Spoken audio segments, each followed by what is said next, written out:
تو میرے نزدیک ایک صورت یہ ہے، آج میں تھوڑا سا اضافہ کر رہا ہوں، جو کل میں نے یہ سائیکل کا تذکرہ کیا تھا، تو ہماری اس دنیا میں ایک سائیکل اور بھی چلتا ہے۔ جن حضرات کو جغرافیہ جو پڑھا ہوگا کہیں 9ویں 10ویں میں، وہ کچھ یاد ہو تو وہ ذرا ذہن میں تازہ کریں۔ ہماری زمین جھکی ہوئی ہے 66 درجے کے زاویے پر، جس کا نتیجہ یہ نکلتا ہے کہ جب یہ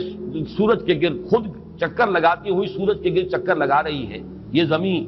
یہ فضا کی رقاصہ کے مانند ہے، یہ زمین، یہ فضا کی رقاصہ آدم نو کے انتظار میں ہے۔ احمد ندیم قاسمی نے کبھی کوئی غزل کہی تھی، شعر بڑا پیارا ہے یہ زمین، یہ فضا کی رقاصہ آدم نو کے انتظار میں ہے، کوئی نیا آدم آئے۔ یہ آدم تو بڑا بوسیدہ ہو گیا، فرسودہ ہو گیا، بہت پستیوں میں گر گیا، اب تو کوئی اور آدم چاہیے جو ذرا بلند ہمت آدم ہو،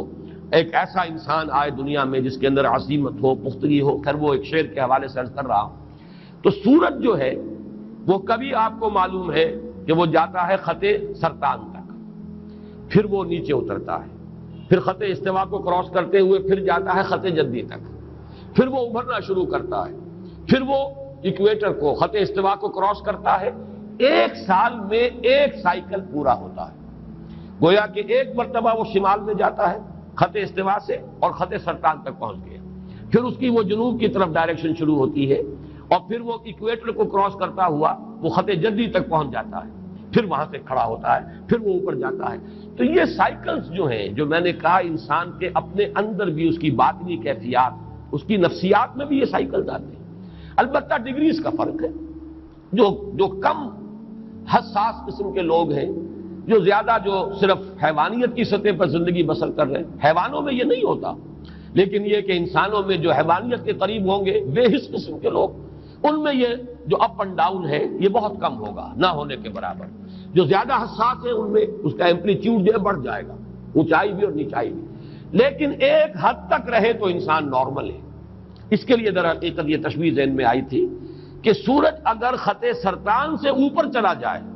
اور اگر وہاں سے بھی ورٹیکل جو شعاعیں ہیں وہ پڑنے لگے قطب شمالی کی طرف، تو سمجھ لیجئے کہ دنیا ختم ہو جائے گی۔ اتنا برف پگھلے گا کہ پورا گلوب جو ہے فلڈ ہو جائے گا، پانی سے فلڈڈ ہوگا پورا۔ اسی طریقے سے اگر نیچے اتر جائے خط جدی سے ہو تو وہی تباہی پھر آ جائے گی، اس لیے کہ وہ جو منجمد جو جنوبی ہے، بحر منجمد جنوبی، وہ اگر کہیں پگھل جائے تو پھر وہی صورت ہوگی کہ جو تو معلوم یہ ہوا کہ ایک حد تک یہ سورج کی جو سائیکل ہے، اگر یہ سرطان سے جدی تک رہے تب تو ہے عافیت اور خیریت۔ زمین پر جو یہ حیات دنیاوی ہے، حیات زمینی، اس کا سلسلہ قائم رہ سکتا ہے۔ یہ کہیں بڑھ جائے تو پھر ختم ہو جائے گا سارا۔ یہی معاملہ ہے کہ یہ اپ اینڈ ڈاؤن موومنٹ جو ہے انسان کی باطنی کیفیات کی، ایک حد تک رہے تو یہ انسان نارمل ہے، ایک حد سے بڑھ جائے تو اسی کو ہم کہتے ہیں کہ اب یہ توازن ذہنی قائم نہیں رہا۔